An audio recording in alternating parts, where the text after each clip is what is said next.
Batio for Metal Method. We're going to do something different in this program. I've written a song and divided it into 27 parts. Once you're done with these parts, you can play a finished piece of music rather than playing 27 exercises that you'll never use. Let's tune up.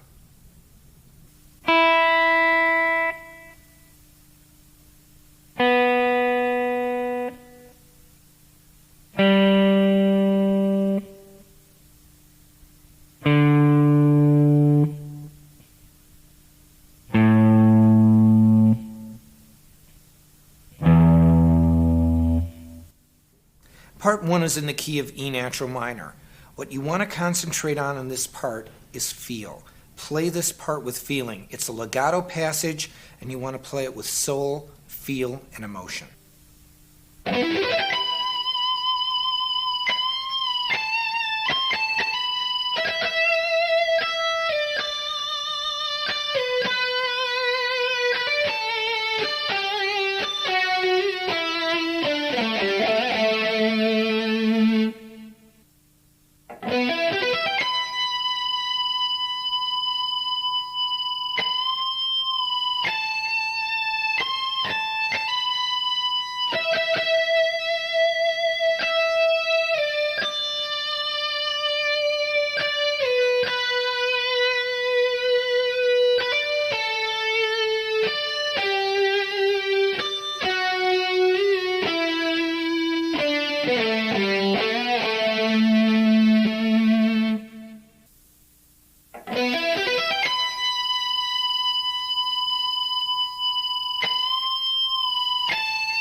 Part 2 revolves around the E natural minor scale and the E harmonic minor scale. You're still playing legato, but then we break into 3-string diminished arpeggios, which makes it the harmonic minor scale, and then we move back into the natural minor scale.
Part 3 starts by using successive fifths. So we go 1, 5, and then another 5, which means a ninth, and then we continue by playing more legato passages in the E natural minor scale.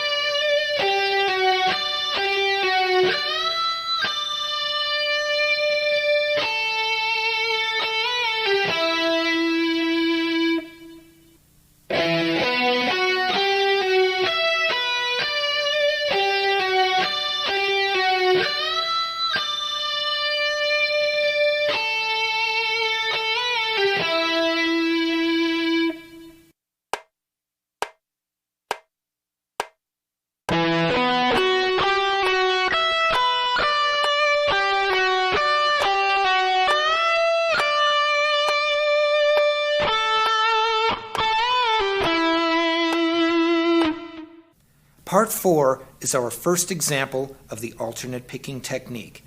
The key is G major, and the part you're going to be playing uses all 6 strings. It also uses 24 frets.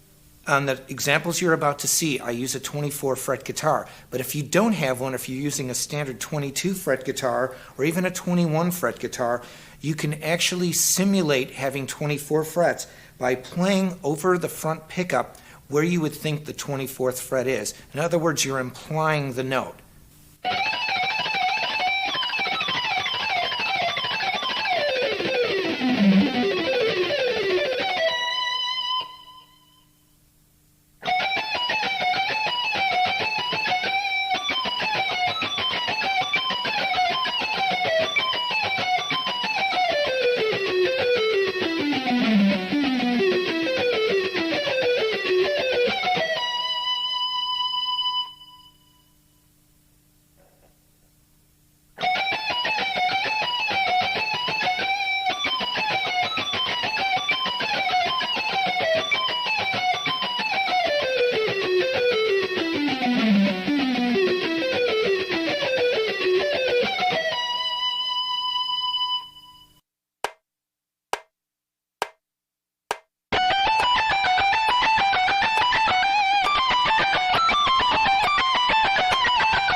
Part 5 brings us back to the E natural minor scale. What you want to watch on this part is the bend. You start on an E note and then bend to an F sharp, a whole step bend. Now there's 2 things to watch for on this. One is the intonation. Are you bending it in tune? Is it sharp or is it flat or is it right on pitch? And the second is the vibrato itself. I have a very nice expressive vibrato that's in tune, and try and work on that because your vibrato says something about how you end phrases. When you end with a really good expressive vibrato, especially when it's in tune, it sounds like it's complete, and it is complete. Now let's check it out.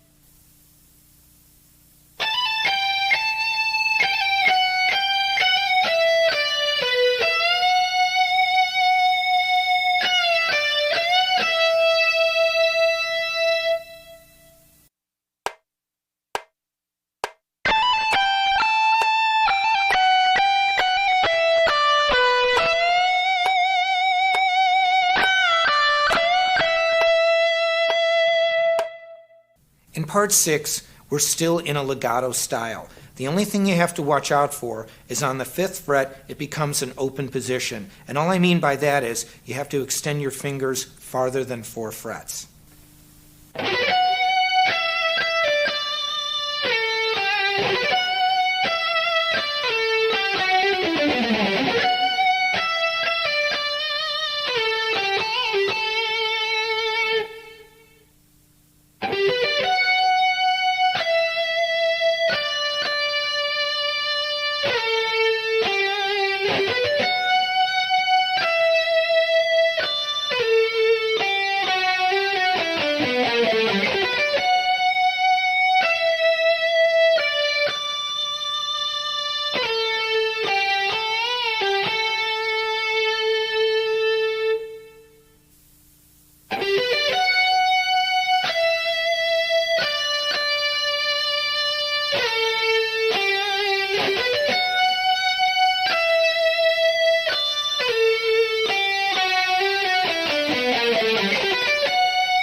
Part 7 is an alternate picking sequence in the A mixolydian mode.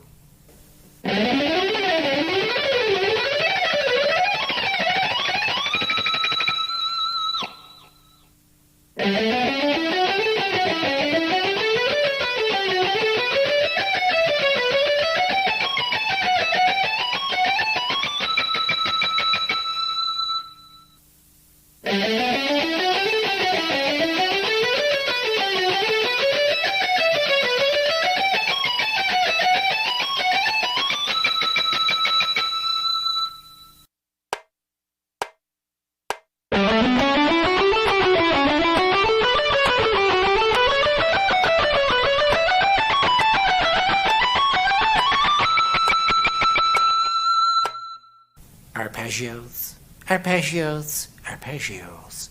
Part 8 deals in arpeggios.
Did I say arpeggios?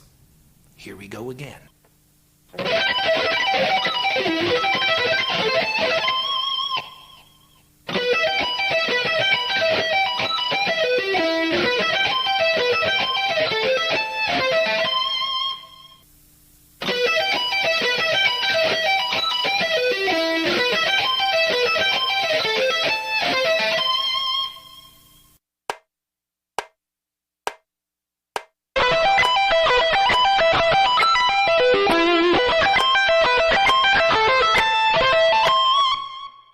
I realize that these arpeggios are not easy and that they're going by pretty quick. But I just want you to know that it took me a long time to learn how to play arpeggios, and I didn't start off one day just by going and being able to play them as fast as I can now. What you have to concentrate on is really one thing. Just make them sound good. And what you're getting out of playing all these various parts is you're learning how to play music. It's not just an exercise, but you're actually playing something musical. Then you can kick it into high gear.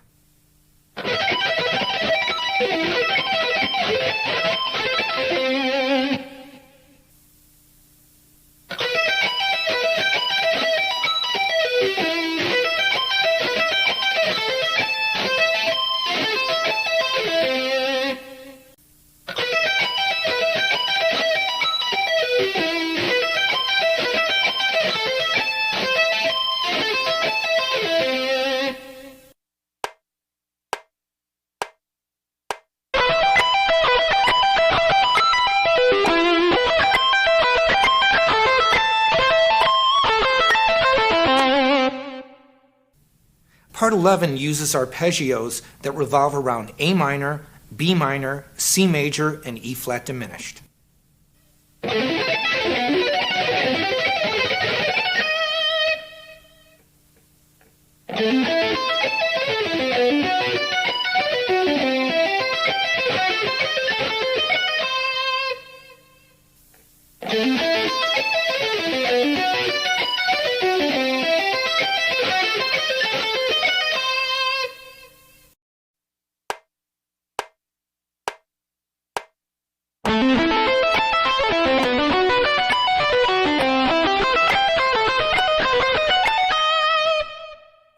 Part 12 uses arpeggios based on 8 different chords.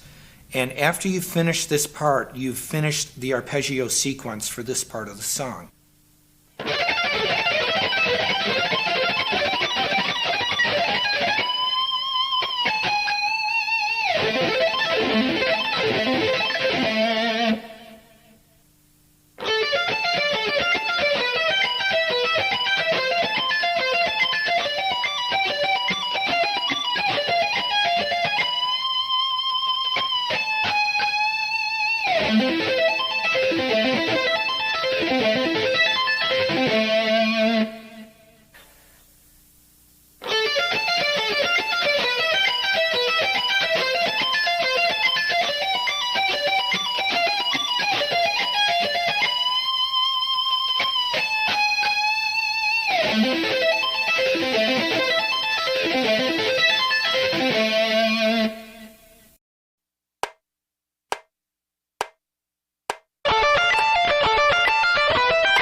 jacket had to come off for this one.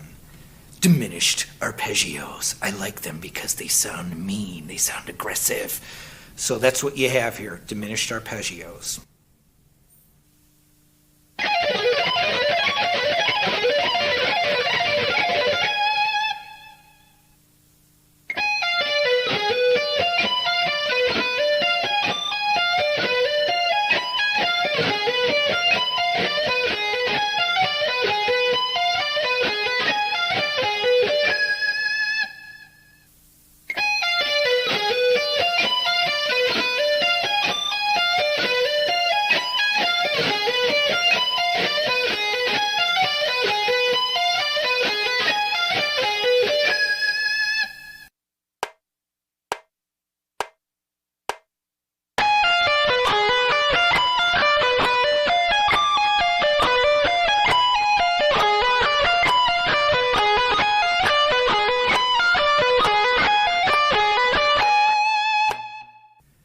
In part 14, the tempo is increased dramatically. We get into the thrash beats. I love thrash. I used to listen to it, and at first when I heard it, I thought, oh, it sounds like a polka. But the beat is so fast, and we're looking at over 180 beats per minute on this. And what's nice is that you're in the key of F sharp, and you play an F sharp harmonic minor scale descending.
The over-under technique.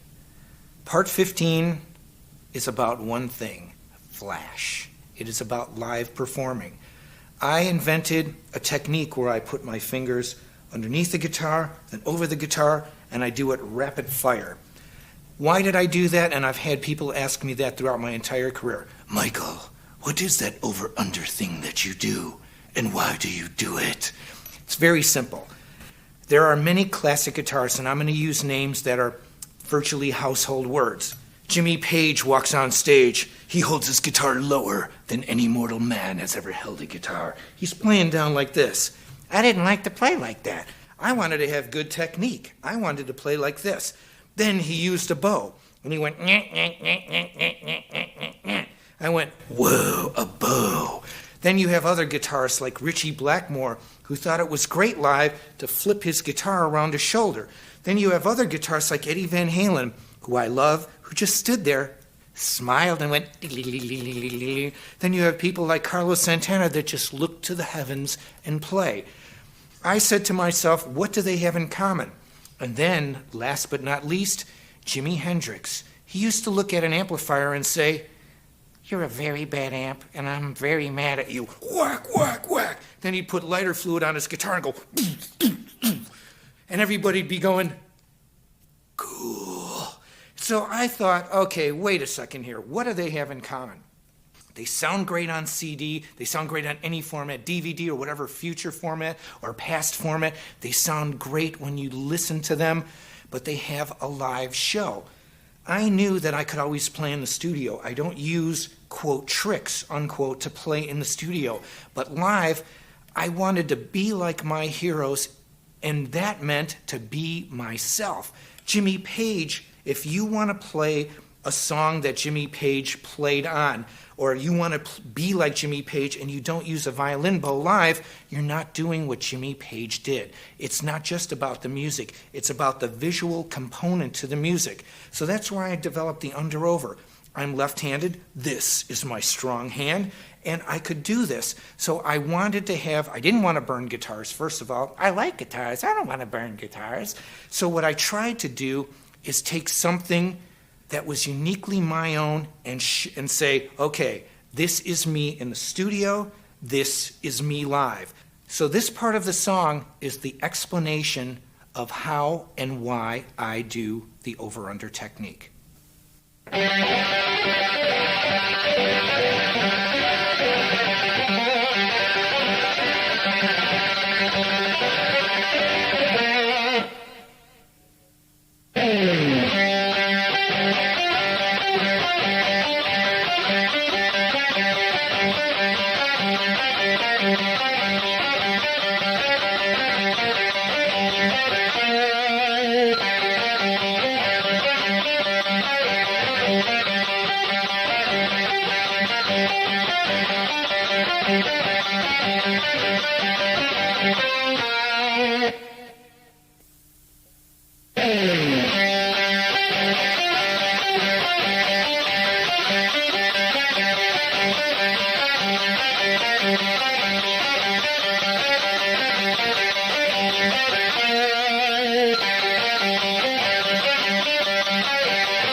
When demonstrating part 16, I play it conventionally as I would in the studio. In other words, I don't show off, I don't use any tricks, use the under-over, etc., etc., etc. But when I play the song, I play it over the neck. So you have your choice. You can learn the part conventionally, or you can play it as I do over the neck.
You are now entering the neoclassical zone.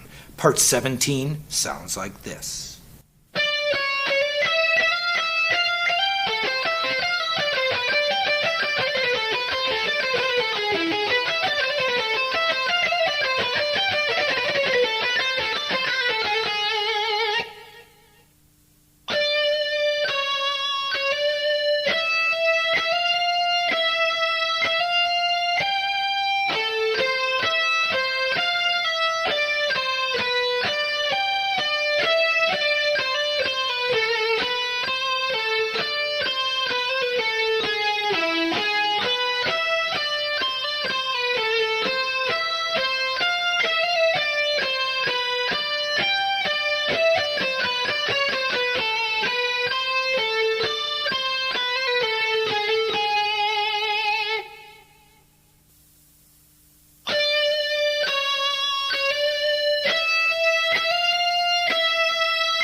Part 18 is based on Paganini's Fifth Caprice.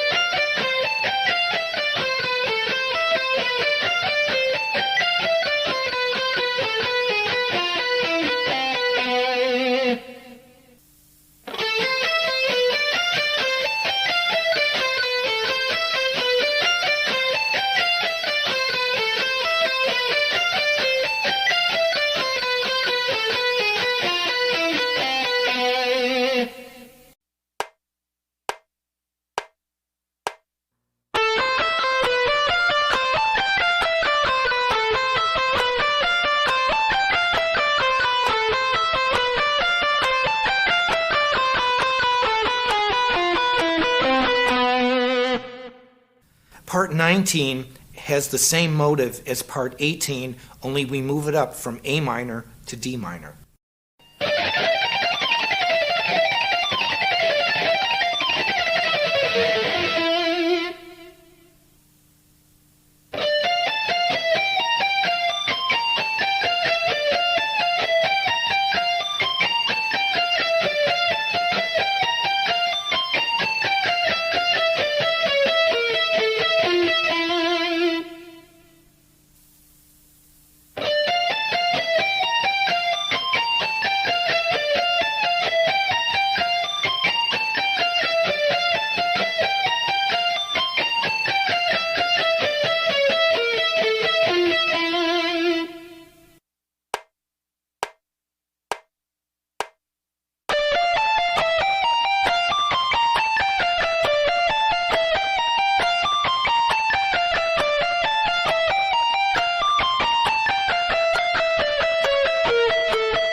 Part 20 is the hardest passage to play in this entire song. The reason is simple. It's alternate picking, but it's one note per string, and you move between 3 strings at rapid fire speed.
Part 21 is the return to the legato style of playing, and again, watch for the bends in this song. Try to have a really good sounding vibrato, and you have to bend it up one whole step and make sure it's in tune.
Part 22 is one of my signature licks, and it goes like this.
Part 23 is a continuation of the signature riff from Part 22.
Part 24, the signature riff, continues.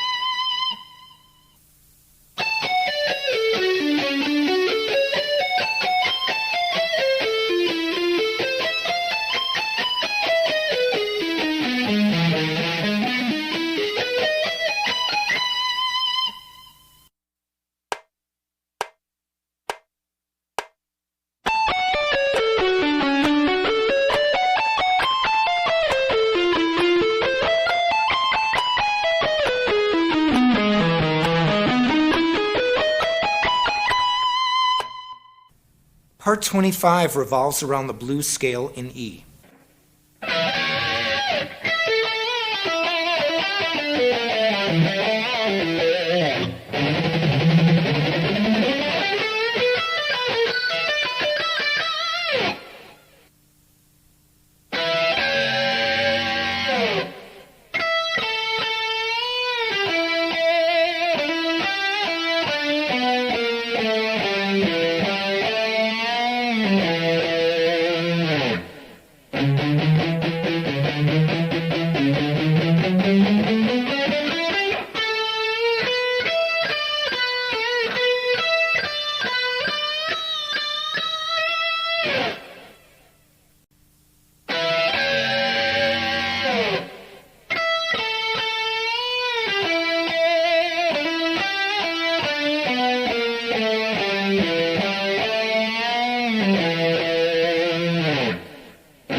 Part 26, more of the under-over technique.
I've really enjoyed filming this program.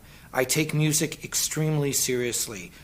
From the time I was 10 years old, that's what I did. Practice, practice, practice. I practiced hours and hours and hours a day to get my skill to a level where I felt that I could play anything that my ear heard or that I wanted to play. But I also realized this too, that music is fun and you should have a good time. And that's why I've had such a good time making this. I think that you practice hard, you have fun doing it, and then you'll achieve your results. So to conclude this program, part 27.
You are now entering the neoclassical zone. Now that's stupid. Hey! Okay. Ready? I'm having a damn good time doing this. Part 22 has what I'd like to call one of my signature riffs. We start with a D major arpeggio. Then we add the major seventh, so you're going 5, 3, 1, 7, 1. Who gives a shit? Okay. That would have been perfect if you continued up there. What? That would have been perfect if you continued up there. Here it is.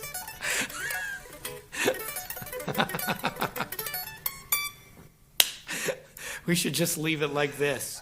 Who cares? Go.